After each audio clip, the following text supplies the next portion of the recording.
Well, I got some clean laundry and did a little bit of wandering around yesterday and then got up and left this morning. Right now I'm in Sidman, Pennsylvania. I was thinking about staying here for potentially through the weekend, but I just kind of have this feeling that I need to keep rolling west. So I'm not exactly sure where I'm heading tomorrow, but I'm going to get up early and get on the road and try to make some miles.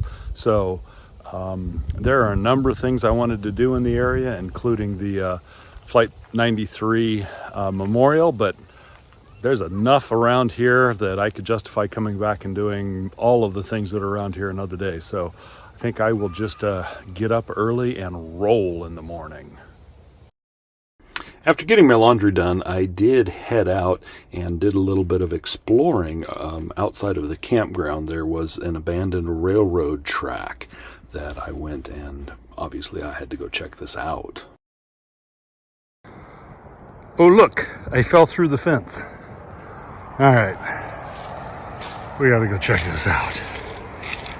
Oh yeah, very cool.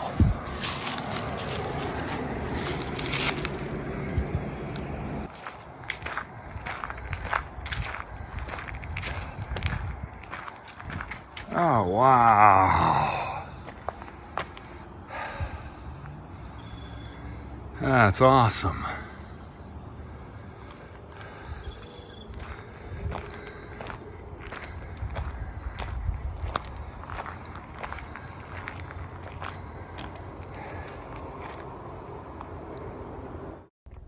I got up this morning and got going, and as I was heading down the road, I saw this absolutely gorgeous red tree. Imagination formations. Look at the shapes, use your imagination, it makes it a little bit more fun. Some people say this row of stalactites looks like the wing of an eagle. But it depends on your imagination. I then headed to Piddon's Cave for a cave tour by boat, as this cave is actually fed by a spring and is always filled with water. I then headed to the Allegheny Portage Railroad National Historic Site. This was something I never even knew existed. In the early 1800s, a canal was built from Philadelphia to the Allegheny Mountains, and at the same time another one was dug from Pittsburgh to the Allegheny Mountains. But they couldn't build a canal over the mountains. With no steam locomotives powerful enough to pull cars up and over the mountains, they came up with the idea to build a portage between the two canals. They built a series of engine houses and put steam engines into the houses, along with 2 sets of railroad tracks. And they used these steam engines to pull the railroad cars up or let them down the railroad tracks. Of course, bigger steam engines eventually wiped out that business model.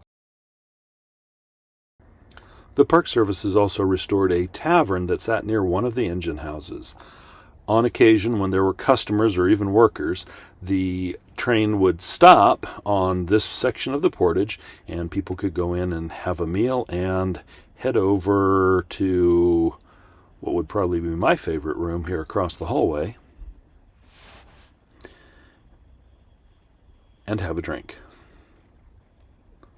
and maybe play some cards.